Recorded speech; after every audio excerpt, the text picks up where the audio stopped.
Welcome down the rabbit hole, friends. At 14 years old, I was first diagnosed with Crohn's disease. Immediately, because of a history of severe intestinal blockages with pain, I was put on a cocktail of 3 medications: a steroid, a muscle relaxer, and a painkiller. I remained on these medications steadily for over a year and a half until I had my final abdominal surgery. Doctors are discovering a growing number of kids addicted to opioid painkillers. Opioid use, abuse in children in the United States is a real big problem. It never occurred to me to ask any questions about how these medications worked, what were the side effects, why were these things happening to me, and was I going to get better? Actually, this time period in my life remains terribly fuzzy, because rather than actually relieving my symptoms, these medications made me extremely tired. I slept for 12 to 14 hours at a time, sometimes falling asleep right after school and not waking up until the next morning. When I was awake, I was exceedingly moody. At least that's how I remember it. My thoughts were fuzzy, like I was walking around in a dreamland.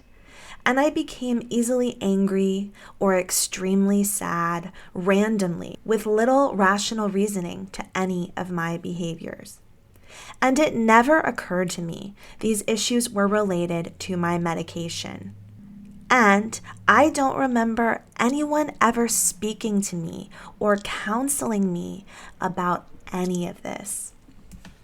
Researchers at the University of Iowa Stead Family Children's Hospital say that nationwide, 135 young people test positive for an opioid addiction every day. We fear that this might just be the tip of the iceberg. And yes, looking back, it seems so crazy. How could I be so unaware of what was happening right before my eyes and at least have some basic personal insight into how my own body was working and reacting to everything that was happening to me?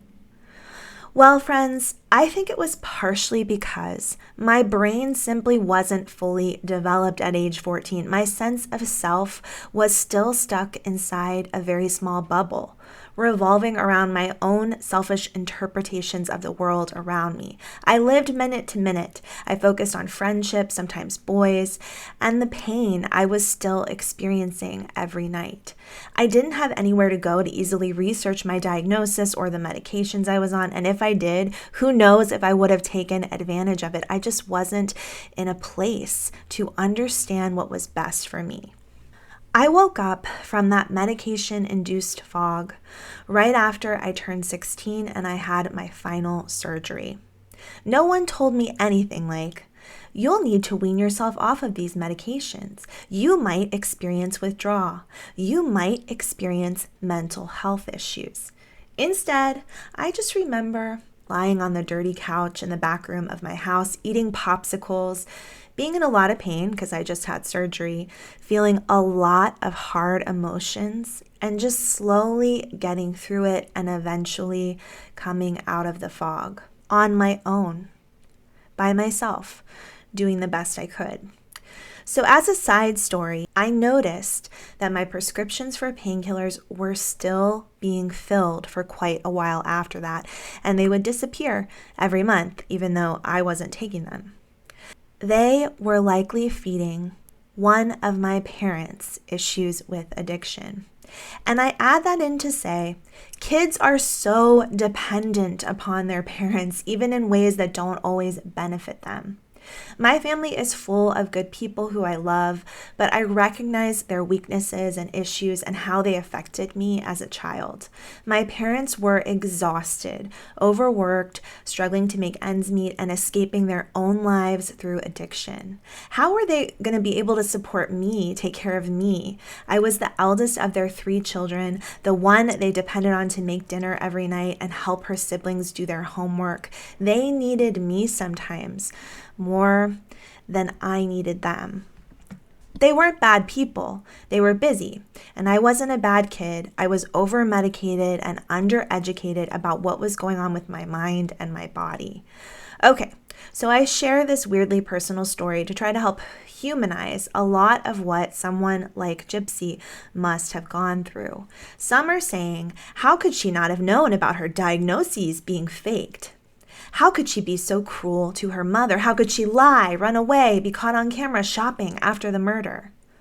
Well, I think Gypsy's mentality is very much in line with someone who's been horribly abused their entire life, depersonalized and mistreated from birth. Dealing with a major opioid addiction likely was causing her to experience extreme highs and extreme lows while living in that house, which was essentially a prison for her. She had the biological and emotional conditioning of a person who is eventually going to explode. This is the profile of the kind of person you have to expect to potentially be manic, depressive, impulsive, deprogrammed to experience empathy for people like her mom.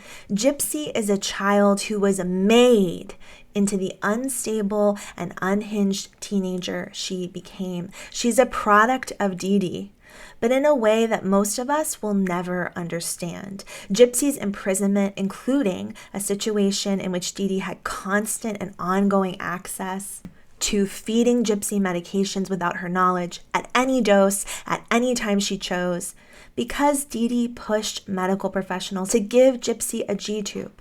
She had constant access to further harming and abusing Gypsy with medications and whatever else she chose to put into that tube. Gypsy's even recalled waking up to see her mom using the tube without her knowledge or consent. Not that consent, when she was awake, meant anything to Dee Dee. On Gypsy's latest interview, she broaches the idea that she believes she was high and heavily addicted to painkillers at the time of the murder of her mother. She seems to feel this addiction caused her to think and act in a way she would never have acted without all of that medication. Say that you were addicted to painkillers. How serious was this addiction? You know, this is really hard to talk about because it took me down a really dark path. But I felt like it was my only way to cope for a time. So when you made this decision to take part in the killing of your mom, were you high? Yes, I was. And do you blame that for your decision? No.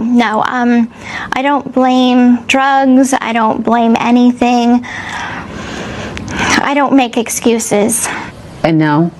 And now I'm sober. Now I haven't used in 4 years, and I don't feel the need to. Say that Abused, dehumanized, imprisoned, and forced to consume drugs through her G-tube.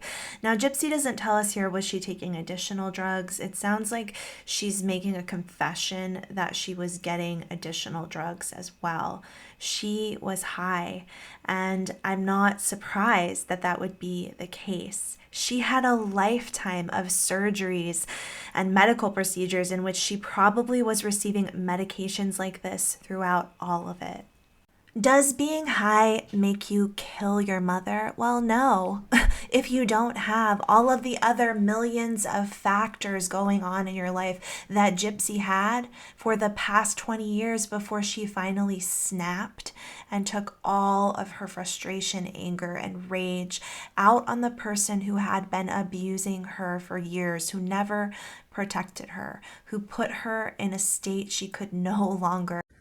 So, I bring up my own history, not to say that anything like what happened with Gypsy happened to me, not at all. I'm very lucky for all of the support and all that I've accomplished in my life. So in no way could I ever, compare myself to what happened with her. But I am saying that when I heard Gypsy talk about this addiction to painkillers as a child, I could relate to that small piece of the story.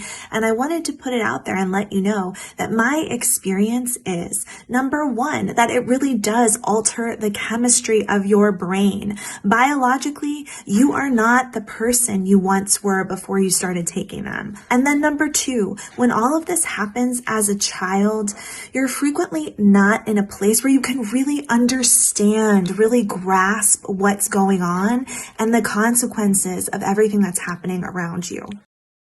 I don't know if it's just me, but Gypsy seems so well-spoken in her latest interviews.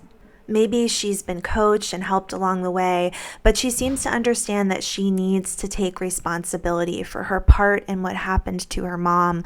I'm sure she's also made a lot of other mistakes, as we've seen a lot of that as we've headed far deep down into this rabbit hole. But she's human, just like the rest of us, except she's a human being who went through extraordinary circumstances most of us could never imagine. So I continue to wish the best for her, and I can't wait to start reading her ebook on January 9th. Thank you so much for joining me down this rabbit hole, friends. Hope you'll join me again next time.